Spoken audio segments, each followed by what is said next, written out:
Focus news 24/7 खबर एक नज़र।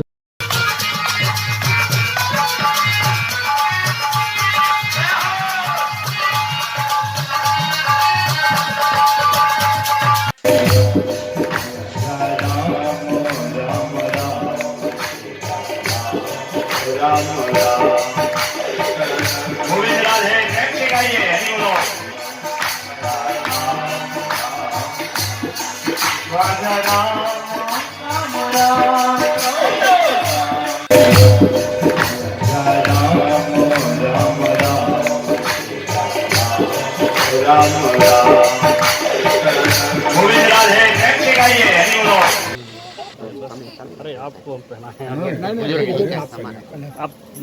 अरे आप हमारे अतिथि हैं। हाँ, एक और निवेदन हम करना चाहेंगे। आप जैसा कि जानते हैं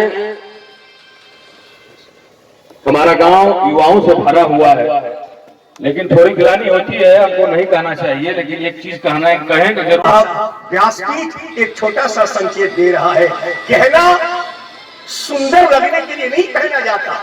हमारे ऋषियों ने रिसर्च किया है कि प्रत्येक गहना कोई न कोई संकेत करता है। बोले गहना क्या संकेत करता है? दो लाइन हम आपके सामने रख रहे हैं, सुनिएगा। गहना हमें संकेत क्या करता है, उपदेश क्या कर रहा है। गहना पहिरेला का गुण सीता जानहु, गहना पहिरेला का गुण सीता जानहु, गहना गुण नीति निधाना, हाँ सिया राम से बनी। सबसे पहले बच्चियों से लेके बूढ़ी माताओं तक हाथ में चूड़ी पहनती हैं। चूड़ी हमें क्या संकेत दे रहा है? चूड़ी कहत बेटी चोरी मती करी हऊ, चूड़ी कहत बेटी चोरी मती करी हऊ, सत्य ईमान पर धाना, हाँ सीताराम से बनी। चूंकि अब समय दूसरे का है, बस एक संकेत केवल हम कर रहे हैं। जिस दिन बेटी का विवाह होता है उस दिन बेटियों को नथिया पहनाया जाता है। क्या अच्छा लगने के लिए? जी नहीं, ऋषियों ने संकेत किया नथिया अच्छा लगने के लिए नहीं पहनाया जाता है, बल्कि ये बहुत बड़ा संकेत है, बहुत बड़ी सीख इस नथिया के माध्यम से मिल रही है। क्या?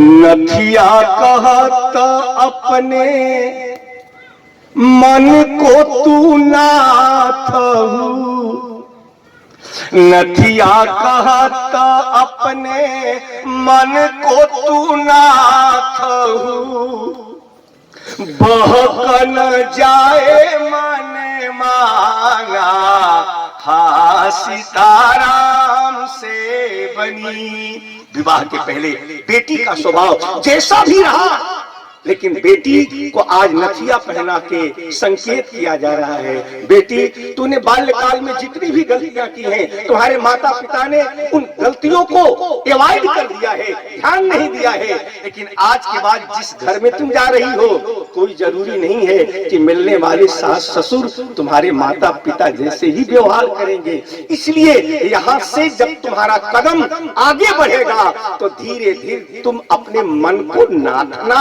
कंट्रोल करना। उसी प्रकार कई प्रकार के गहने यही है, संकेत दे रहे हैं। याद रहे, सेवरी ने कोई गहना नहीं पहना था, केवल एक गहना पहना था, वो जीव का गहना था। बोले जीव का गहना क्या है? बोले जीव का गहना है भगवान का नाम। सेवरी ने केवल जीव का गहना पहना, परिणाम क्या मिला? धरती पर जब तक राम कथा गाई जाएगी दुनिया कभी सेवरी के नाम को नहीं भूल सकती है, क्योंकि जो बाहर का गहना पहनता है उसको हम भूल जाते हैं, लेकिन जो जीव का गहना पहनता है उसका नाम सदा सदा के लिए अमर हो जाता है, उसका नाम सदा के लिए अमर हो जाता है। बड़ी मंगल में चर्चा सोई पावन सोई सुभग शरीरा, जे तन पाई भजिए रघुवीरा। उत्तर कांड की बहुत सारगर्भित बहुत महत्वपूर्ण चौपाई को रख करके 3 दिनों तक इन्होंने इसकी व्याख्या किया है। हम पुनः एक बार अपनी तरफ से, गांव की तरफ से आपका हार्दिक अभिनंदन कर रहे हैं, स्वागत कर रहे हैं। फिर ठाकुर जी कभी भविष्य में मौका देंगे, फिर आपका आगमन होगा। महाराज जी, हम एक बार आपका भी हार्दिक अभिनंदन कर रहे हैं। आप व्यासपीठ को सुशोभित करें और अपने रसमयी कथा तो जो आप सुनाते हैं, लेकिन इस कथा में अपने गायन का खुल के प्रयोग कीजिएगा। और आज एक और संत का आगमन हुआ है। बसंत के आने पर पूरी पृथ्वी खिल जाती है, पूरी सृष्टि खिल जाती है, और संत के आने के बाद पूरी प्रकृति खिल जाती है, पूरी प्रकृति खिल जाती है। तो आज हम गांव वालों का सौभाग्य है कि श्री सीताराम यज्ञ कराते हैं संपूर्ण इलाके में। ऐसे दिव्य महापुरुष का आज शिवरी की कथा सुनने के बाद जैसे मतंग ऋषि ने शिवरी को आशीर्वाद दिया था, वैसे आज गांव को आशीर्वाद देने के लिए मतंग ऋषि के रूप में हमारे स्वामी जी महाराज का पदार्पण हुआ है। एक बात हम पुनः अपनी तरफ से, पूरे गांव की तरफ से आपका हार्दिक वंदन नमन कर रहे हैं। अब हमारे आपके बीच में अब कथा प्रारंभ होने जा रही है, उसमें हम सब लोग दिव्य आशीर्वाद स्वामी जी महाराज का लेंगे।